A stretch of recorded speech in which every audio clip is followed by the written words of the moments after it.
Hello and welcome to this video. In this video, we're going to be talking about the world of shortening or lengthening your accounting periods within QuickBooks Online. Now, it's one of those ones that's really actually quite tricky to do, and mainly it's tricky is because we've actually have a fantastic feature called dynamic year end, which kind of counteracts if you want to shorten or lengthen. But if you've only got a 12-month period, it is an absolute lifesaver and a game changer. So join me as we run the VT and we go straight into figuring out exactly how you are going to be best suited for this role of being able to shorten or lengthen your accounting period. Roll the VT, let's get straight into it.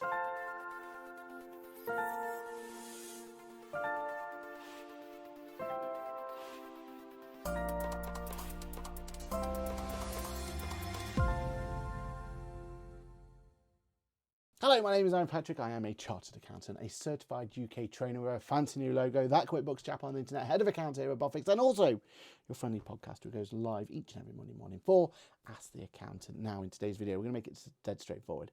We're going to look at how to either shorten a period or lengthen a period so that when it comes to filing your tax returns or your accounts or whatever it needs to be, you can make sure that you have got the correct period there ready for you to go forward.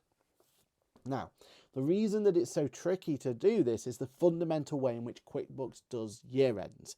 So if we think about it, they use what's called dynamic year ends, which means that as you move from one year to the next, it will automatically do all of that posting for you.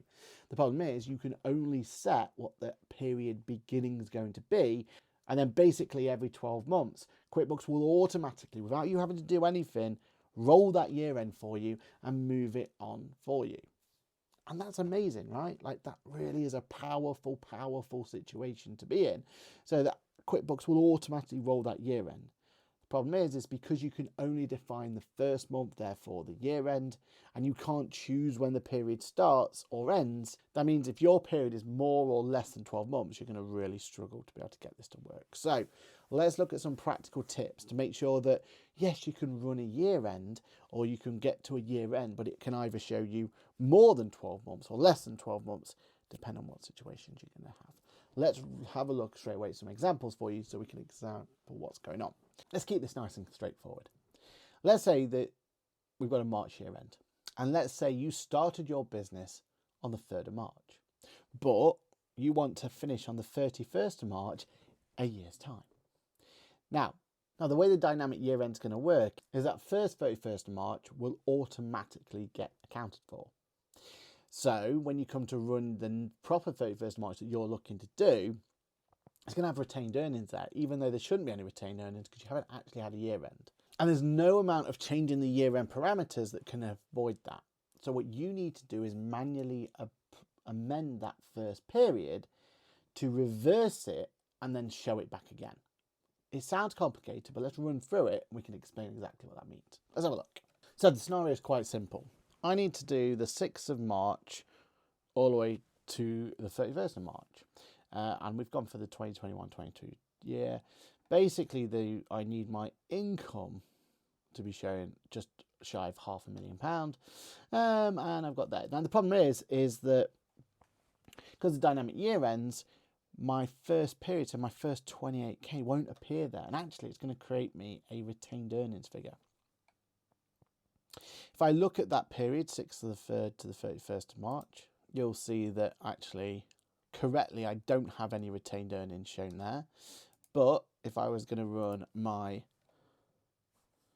year end, so let's say it was 31st of the 1st, you'll see that actually, doing it that way round, I have a retained earnings figure. And that retained earnings figure is because QuickBooks is automatically running that year end for me at the beginning. So how do I combat this? Well, let's go back to that first period. So this is the period I'm looking to get. And that first period, though, here, I need to export this. And what I'm going to do is I'm just going to export to Excel, open in Microsoft Excel. And this will give me my first period. Now, all I really care about is anything below this line. So the retained earnings line. So everything that happens down here is what I'm interested in. Now, Thankfully, QuickBooks is really good at import and exporting. So I could just create a journal entry and change this around. I'm just going to import and export to make my life easier. To do that, I'm going to go to my section over here, import data, journal entries. I'm actually just going to download an example file. Open the file in Excel, and actually just going to make this easy for me to use. Clear down the data, and I'm going to post it on the 31st of March 2021. Clear down the demo data, and now it's a copy and paste exercise. So I'm going to go from 49 to there. Even though there's zeros in there, to be honest, I could go through and clear them off, and actually I'm just going to make my life easier. Paste that into there, and crucially, I'm going to swap the periods around. So I'm going to post my credits as debits and my debits as credits. Make sure the journal entry is following it down.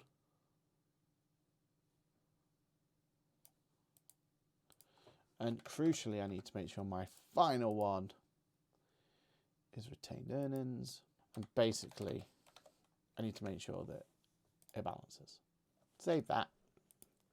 And what I can do now then is browse for there, find that journal entry, press next, make sure my date range is correct, or my date is correct, and start the import.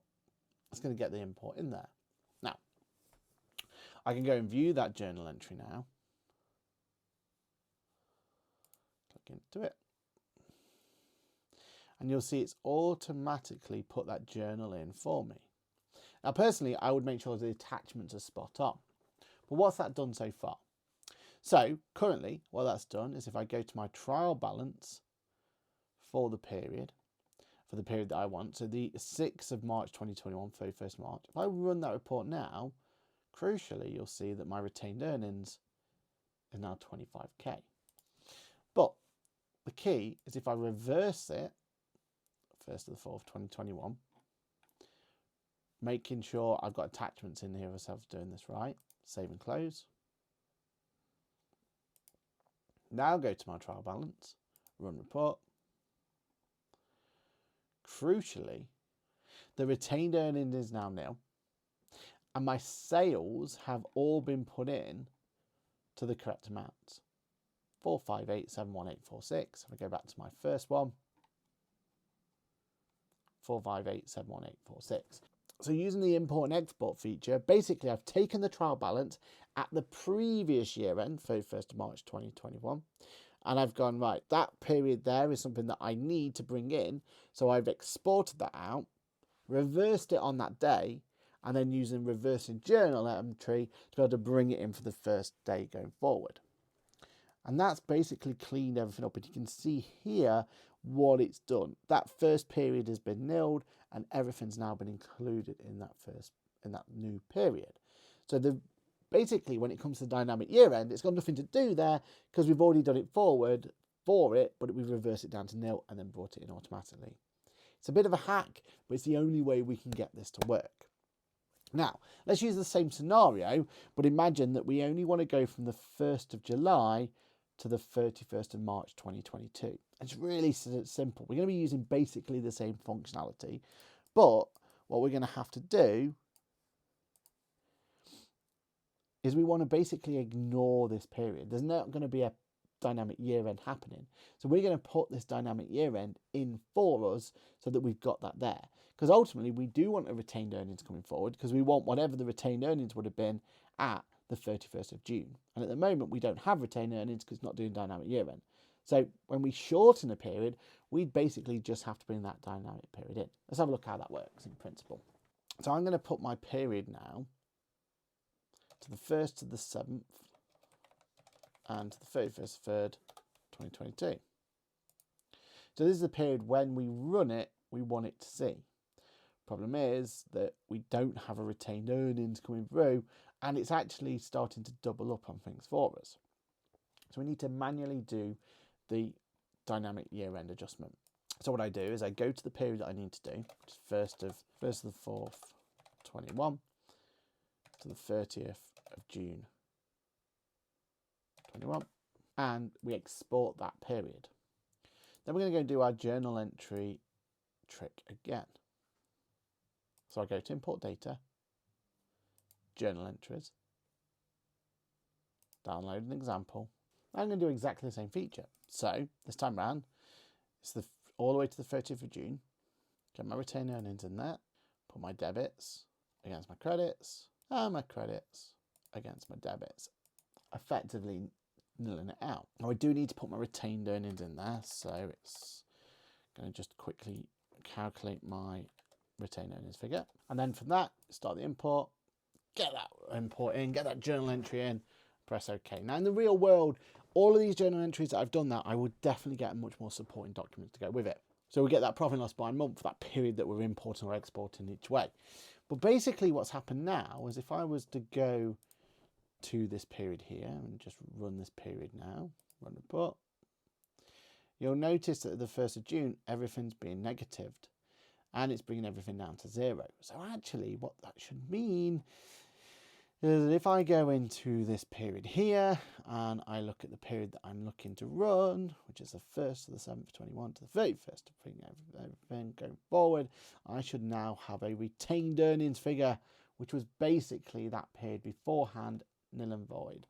Because realistically, the period that's there is now only showing that one period to go forward, meaning now I'm showing the correct figures when I import and I use that period end. Now, things to remember about this: if you're doing monthly management accounts, you've got to be really careful of when that moves are made, because you need to be able to extract any monthly management accounts before you make these adjustments. It's a bit of a nightmare for that, but that's kind of something you've just got to understand and explain. It also means that for you, you need to be a little bit mindful about when you put in this, when it comes to just that final audit trail, looking at comparatives, things like that. Sometimes those comparatives are then going to be a bit skew with, because we've had to kind of manipulate some of this data to bring it into play. But ultimately, this is by far the quickest and simplest way to either lengthen or shorten a period so that we've got it to go. But what do you think? Let me know in the comments below. Do you think there's a better way of doing this? Have I made this more complicated than it needs to be? Do let me know in the comments. Let me know which way you would go about doing them.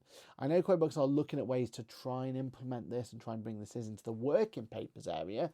So that could be something to keep an eye on. And if it is, make sure you subscribe to the channel, because as soon as they put it live, I'll be making sure that that's coming into play as soon as possible. My name's been Aaron Patrick. This has been a great video for you to be able to see exactly how to shorten or lengthen your period end as you need to do. But for now though, I will see you in the next video. Don't forget to use that comment section to let me know if there's anything else that you think we should have included in this video. And also don't forget to use that like and subscribe button to make sure that next time anything that you need to know about the world of QuickBooks is there ready to go. My name is Aaron Patrick. Thank you for watching, and I'll see you in the next video. Bye for now.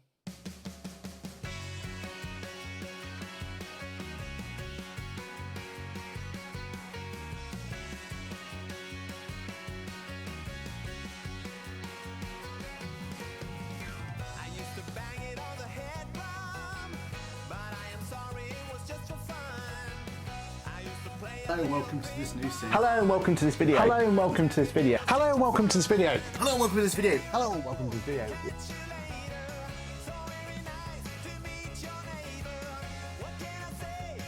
Right, let's get it set. Let's do this. Oh yeah, you're right. Yes, I'm aware we go live every Monday. The next generation is about everyone else that missed it. Yeah. So current.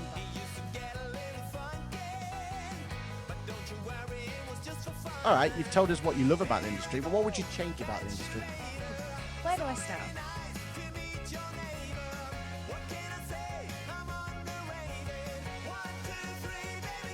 During that period of time, where did everyone turn to? Their accountant, their advisor, the bookkeeper, knew all did phenomenal work for small business.